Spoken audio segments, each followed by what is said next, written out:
Hello and welcome students. Today we are going to see the same lesson, that is religious synthesis. In that we are going to see Manobhav Panth. Okay, on page number 12. Get ready with your textbook and pencil in your hand. In the 13th century, Chakradhar Swami founded the Manobhav Panth in Maharashtra. मतलब 13th century में चक्रधर स्वामी इन्होंने मानवभाव पंथ इसकी शुरुआत की in Maharashtra. This sect preaches devotion to Krishna. ये sect किस चीज़ को प्रीच करते थे, किसके डिवोशनल थे? भगवान कृष्ण के. श्री गोविंद प्रभु was the Guru of Chakradhar स्वामी. चक्रधर स्वामी जिन्होंने मानवभाव पंथ की शुरुआत की थी, उनके जो गुरु थे वो कौन थे? गोविंद प्रभु, श्री गोविंद प्रभु. The followers of the Chakradhar included men and women belonging to all caste and creeds. मतलब जो इनके फॉलोअर्स थे चक्रधर स्वामी के, उसमें मेंस और वुमेन्स सभी थे और सभी जात के थे. हर रिलीजियंस के लोग इसमें शामिल थे. Of different caste and creeds. He supported equality. मतलब उन्होंने कोई जाति धर्म का किसी को भी कोई अड़ाया नहीं था कि वो सब मानवभाव पंथ को स्वीकार कर सकते हैं, क्योंकि वो सिर्फ इक्वेलिटी को सपोर्ट करते थे. किसको सपोर्ट करते थे? Equality. He travel to all the parts of Maharashtra preaching in Marathi. उन्होंने हर पार्ट ऑफ महाराष्ट्र में वो ट्रैवल किया और उन्होंने मानवभाव पंथ की जो प्रचिति थी वो बढ़ाई और शुरुआत की और हर किसी को उस चीज़ का इम्पोर्टेंस दिया. ये चीज़ के को भी ध्यान में रखा कि इससे किसी का मन न दुखे. हर कास्ट, हर क्रीड इसमें शामिल हो सकते हैं ताकि इससे इक्वेलिटी बढ़े हम लोगों में. He preferred Marathi instead of Sanskrit. उन्होंने मराठी लैंग्वेज ज़्यादा प्रीफर किया, ना कि Sanskrit. This led to the development of the Marathi language.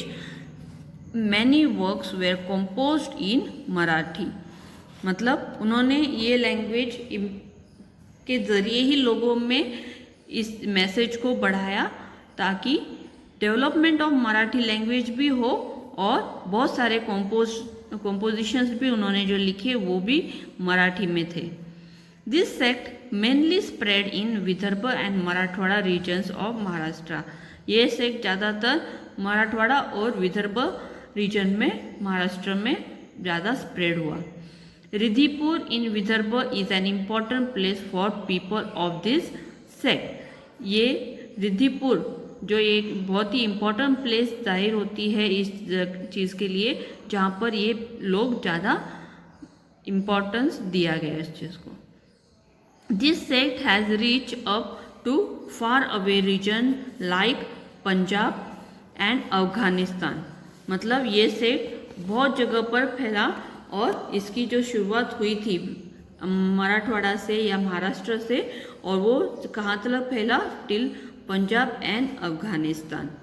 Okay, now we will see about Guru Nanak. Guru Nanak was the founder of Sikhism and also he was the first guru of Sikh. Guru Nanak आप सब जानते होंगे, जो सिख लोग होते हैं उनके पहले गुरु जो थे वो थे Guru Nanak. And also he was the founder of Sikhism. He work as to be mention as great attempt at religious synthesis. He visited the holy places of both Hindus and Muslims. मतलब इन्होंने बहुत ही अहम रोल अदा किया है रिलीजियस सिंथेसिस में. उन्होंने सब लोगों में समानता का भाव जागृत किया है. वो holy places of Hindus as well as Muslims भी उन्होंने विजिट किया. He had also visited Makkah. He realized that the feeling of devotion is common everywhere. ये सब विजिट करने का उनका एक ही उद्देश्य था. वो ये देखना चाहते थे, ये जानना चाहते थे कि हर कॉमन पीपल की जो डिवोशन है, जो फीलिंग है भगवान के लिए, वो सेम है हर जगह पर. हर रिलीजन में, और ये उन्होंने साबित कर दिखाया। He taught that all person should be treated equally. उन्होंने ये सिखाया इन लोगों को कि हर किसी को इक्वल ही ट्रीटमेंट मिलना चाहिए, किसी में भी कोई भी जाति पात धर्म उस पर भेदभाव नहीं होना चाहिए। His teaching aimed at the achieving Hindus Muslim unity, और उनकी जो ये टीचिंग थी वो हमें एक अचीवमेंट देकर गई कि उसमें उसकी वजह से हिंदू मुस्लिम में यूनिटी बढ़ने लगी। He emphasise caste chaste behaviour.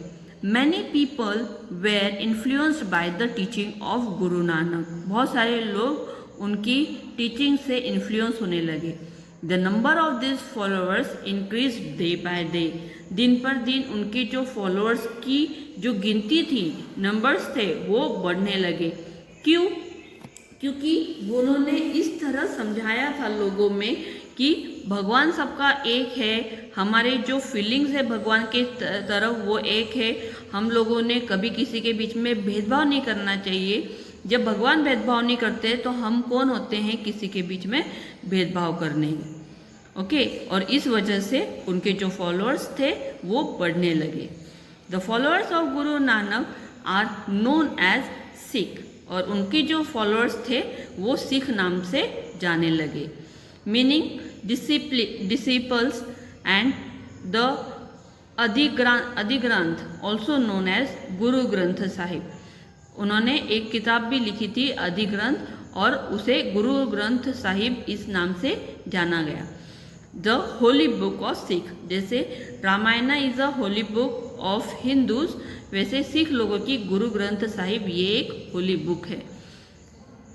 The आदि ग्रंथ includes composition bye Guru Nanak, Sant Namdev, Sant Kabir and other संत।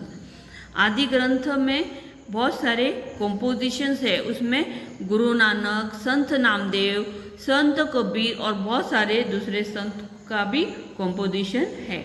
इससे ये पता चलता है कि उस टाइम पर वो लोगों ने कभी भी किसी भी रिलीजन में कोई भी भेदभाव नहीं किया। Okay, Guru Nanak was succeeded by 9 Gurus of Sikh. Guru Gobind Singh was the 10th Guru of Sikh. Guru Nanak के बाद में 9 गुरुज और भी बने, and the 10th Guru was of the Sikh was Guru Gobind Singh. After Guru Gobind Singh, Sikh regards the Guru Granth Sahib as their Guru. गुरु गोविंद सिंह के बाद में कोई गुरु नहीं बने, उन्होंने गुरु ग्रंथ साहिब जो उनकी होली बुक थी उसे ही अपना गुरु मानने लगे। As per the order of गुरु गोविंद सिंह, जैसे ही गुरु गोविंद सिंह का ही ये आदेश था कि बाद में उनके बाद में भी जो हमारी किताब है, होली बुक है, उसे हम अपना गुरु माने। गुरु मतलब क्या? जो हमें ज्ञान देता है, हमें हमारा जीवन कैसे व्यतीत करना चाहिए उसका मार्गदर्शन करता है, उसे हम गुरु बोलते हैं। और गुरु गोविंद साहिब जो उनकी जो होली बुक है उसमें हर चीज़ के बारे में बताया गया है कि हमने कैसे अपनी ज़िंदगी जीनी चाहिए। Okay, the Sufi sect. Now we are going to see the Sufi sect. This is a sect in Islam. The Sufi saint believed that God is full of love and only way to reach him is through the love and devotion. The Sufi sect जो है वो इस्लाम sect से है। उनका ये मानना था कि भगवान ये पूरी तरह से प्यार में भरे हुए हैं। Okay, and the love and the devotion through him is only the way to reach him. मतलब प्यार और डिवोशन के रास्ते ही हम भगवान को जान पाएंगे और उनको अपना बना पाएंगे। Their main teaching are love for all living beings. उनकी जो मेन टीचिंग थी, हर जीव को आपने प्यार करना चाहिए। और meditation and the simple living was the main teaching of the Sufi sect of इस्लाम।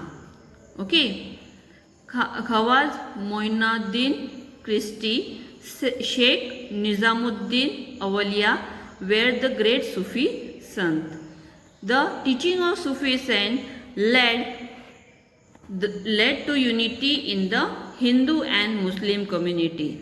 जो सूफी सेक्ट थे उनकी जो टीचिंग्स थी उसकी वजह से यूनिटी बिटवीन द हिंदू और मुस्लिम कम्युनिटी की बढ़ने लगी. Sufi music had made valuable contribution to Indian music. Sufi sect के जो सूफी म्यूजिक जो है वो भी एक बहुत ही बड़ा योगदान दिया गया है हमारे इंडियन म्यूजिक को. द पाथ ऑफ भक्ति taught by the Sant was easy to follow from the common people.